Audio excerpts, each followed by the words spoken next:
का नियम तो गाना गाते हुए बोलना यार। यदि किसी चालक के भौतिक अवस्था में कोई परिवर्तन जब नहीं करोगे, अरे नहीं करोगे, तब क्या होगा? विभवांतर और बहने वाली धारा का जो अनुपात होता है ना, सदैव नियतांक होता है, और ये नियतांक जो होता है प्रतिरोध कहलाता है। क्या कहलाएगा भैया? प्रतिरोध कहलाता है। ओम का नियम आप लोगों के पेपर में और प्रैक्टिकल वाइवा में भी ताबड़तोड़ पूछता है कि ओम का नियम क्या होता है। तो आइए समझते हैं ताबड़तोड़। कहने का मतलब ये है कि भैया ओम्स लॉ होता क्या है। तो कुछ लोग ये कहते हैं कि किसी चालक की भौतिक अवस्था में कोई परिवर्तन मत करो, और बच्चा कहता है कि भौतिक अवस्था क्या होता है, मतलब उस चालक तार को खींचो मत, उसकी लंबाई में चौड़ाई में कोई परिवर्तन मत करो, और ना ही जो है उसका टेम्परेचर जो है चेंज करो, ताप में भी कोई परिवर्तन मत करो, मतलब ताप दाब में कोई जो है परिवर्तन ना हो, ठीक है। अच्छा, तब क्या होगा? तब यदि उसमें जो है आप जो करंट जो भेज रहे हो, ठीक है, करंट भेज करेंट, और उसके बाद जो उत्पन्न विभवांतर जो हो रहा है, तो बहने वाली धारा मतलब करंट आई जो होता है V के प्रोपोर्शनल होता है। और कुछ लोग कहते हैं यदि किसी चालक के भौतिक अवस्था में कोई परिवर्तन नहीं करते हो तो विभवांतर जो होता है वह करंट के क्या होता है? समानुपाती होता है।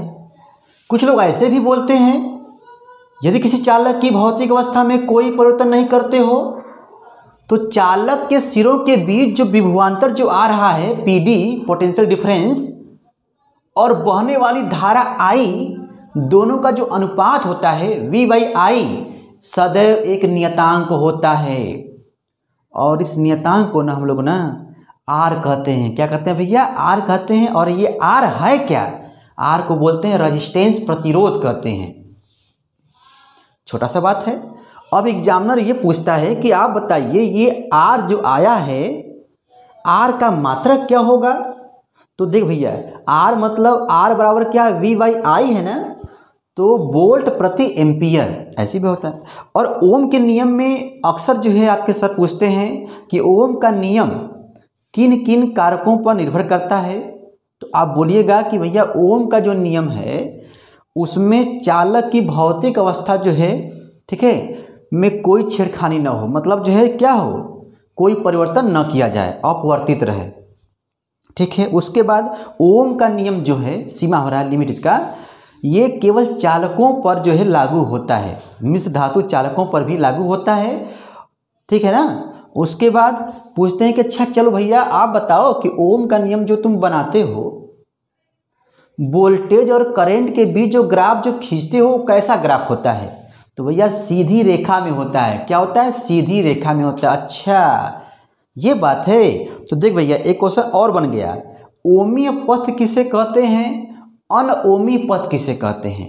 तो सिंपल सा है, जो ओम के नियम का पालन करता है ना, वह पथ जो ओम के नियम का पालन करता है ओमीय पथ कहलाता है, और जो ओम के नियम का पालन भैया नहीं करेगा ना, अनओमी पथ कहलाएगा। तो ओमी पथ जो होता है मेरे शेर जवाजों, उसके बीच देखोगे ग्राफ V और I के बीच, तो एक सीधी रेखा में होता है, ठीक है ना। और अनओमी में क्या होगा कि सीधी रेखा में नहीं होता है, सेमीकंडक्टर में होता है, ठीक है, डायोड में होता है अनओमी वाला, ठीक है। और ओमी वाला क्या होता है? प्रतिरोध में हो जाएगा, R में। बातें बहुत सारी हैं। तो भैया कुल मिला जुला के आपके पेपर में यदि पूछ दिया ओम का नियम, तो गाना गाते हुए बोलना यार। यदि किसी चालक के भौतिक अवस्था में कोई परिवर्तन जब नहीं करोगे, अरे नहीं करोगे, तब क्या होगा? विभवांतर और बहने वाली धारा का जो अनुपात होता है ना, सदैव नियतांक होता है, और ये नियतांक जो होता है प्रतिरोध कहलाता है। क्या कहलाएगा भैया? प्रतिरोध कहलाता है। भूलोगे? अरे मेरे शेर जवाजों, यहाँ पे जो दिख रहा घंटा घंटी दबा देना। मैं ऐसे ही वीडियो जो रोज लाता रहता हूँ टाइम टू टाइम पर, ठीक है। मैं फिर आऊँगा। टाटा बाय बाय, पढ़ते रहिए।